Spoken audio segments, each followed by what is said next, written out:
What is an IEP? The education system in Ontario is based on the belief that students are best served through an inclusionary model. This means that, rather than a placement in specialized programs, the first choice is to have students with special education needs placed in a typical classroom with various types of learning support. To fully support their learning, these students may require changes to their program through an individual education plan, or IEP. But what is an IEP?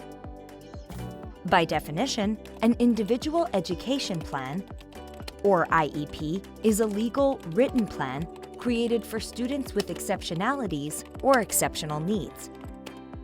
The IEP can be broken down into 5 phases: gathering information, setting the direction, developing the IEP, implementing the IEP, reviewing and updating the IEP. Phases 1 and 2. During the first 2 phases, information is gathered on the student.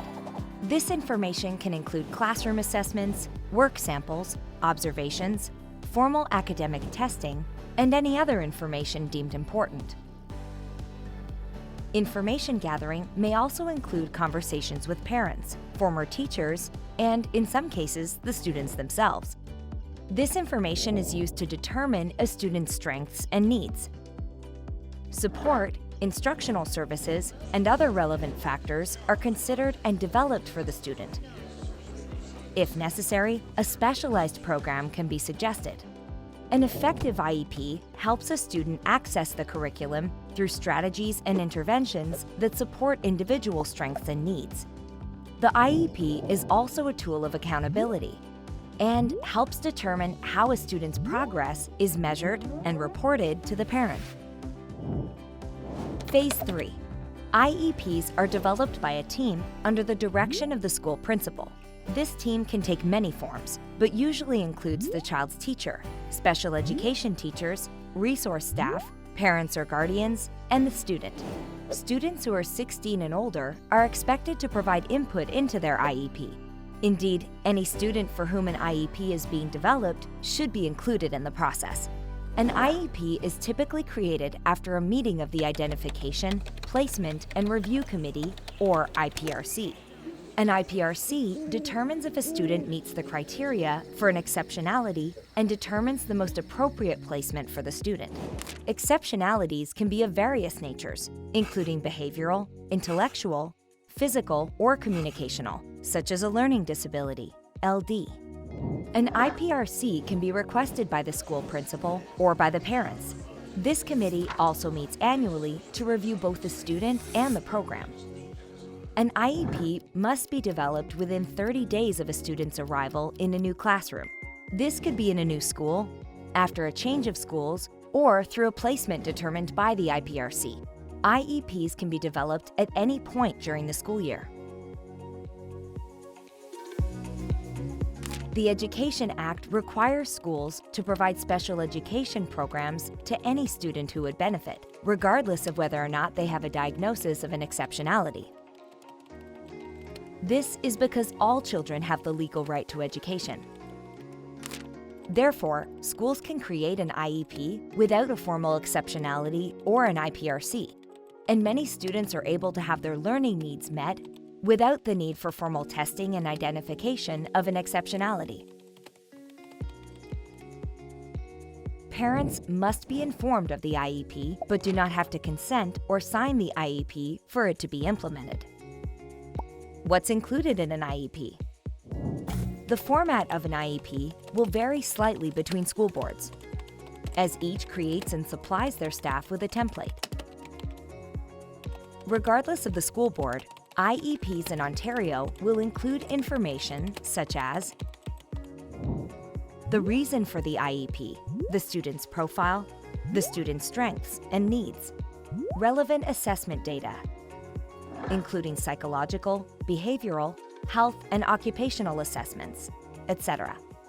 Documentation of the consultation with the parents or guardians, accommodations, modifications, alternative skills areas, and the subjects they apply to.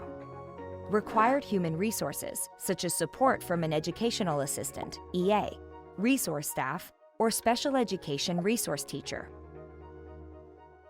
Learning expectations. Instructional and assessment strategies that differ from what is typically provided. A transition plan.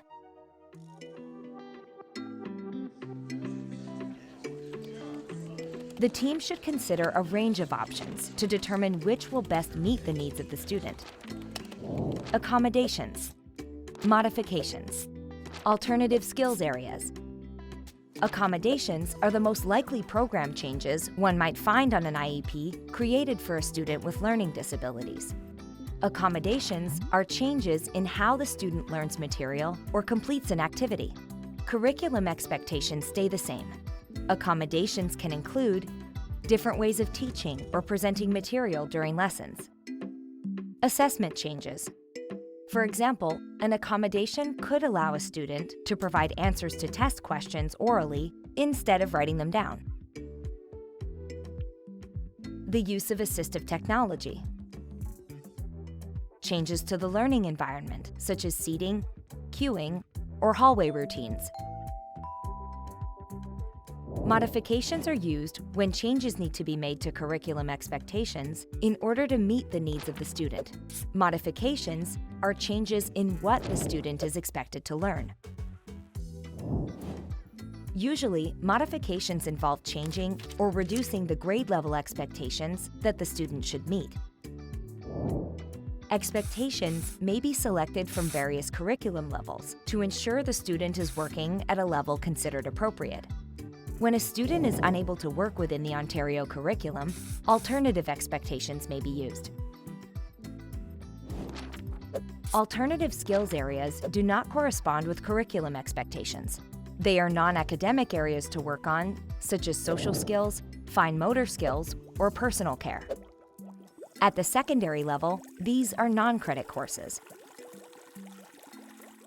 A transition plan is mandatory for all students who have an IEP. The goals of this plan are developed to help ease transitions between activities and settings. This plan will ensure smooth transitions through a student's academic career, help students identify and achieve personal and academic goals, and prepare them for their post-secondary experience. Phases 4 and 5.